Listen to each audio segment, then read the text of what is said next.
Po iki për palestër, por sa po më çoi dikush një prononcim të një gazetare, e cila që ka shqetësuar shumë se i pas kam përmendur emrin të Ylli Rakipi. E dashur Lindit. Vjen shumë keq që të dim se shka kaq shumë Lulzim Basha. Po normal se të ka futur në një rrugë të gabuar.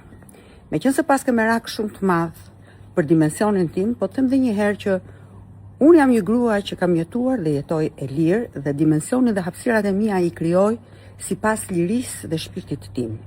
Sa më vogël ti është në shpirt, aq më të vogël e ke dhe dimensionin tënd ku jeton. Megjithatë, nuk do të merrem fare me ato çfarë ti shkruan.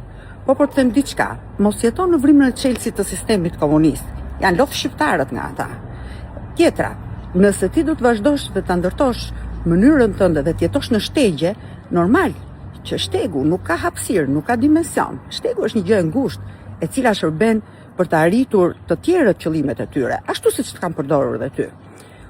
Unë nuk dua të të them se çfarë ke bërë ti, por hajde në gjyq, dëgjoje dhe do të shikosh që i gjithë shkrimi yt, përveç se nuk është gjë tjetër vetëm një Halit Valter dhe Idajet Beqiri, ti më vjen shumë keq që nga një gazetare profesioniste ja kthyer vetëm në një shërbëtore e qëllimeve politike.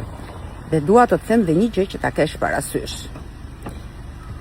Çështja Çezdia është një fluck sapuni për të cilën ty paratë e Sorosit të përdorën. Uroj që paratë me të cilat ti paguash edhe sot e kësaj dite mos jenë si ato paratë të cilat dikur deklaroheshin për të ndihmuar popullin e Palestinës, por në fakt përdoreshin për të blerë prezervativ.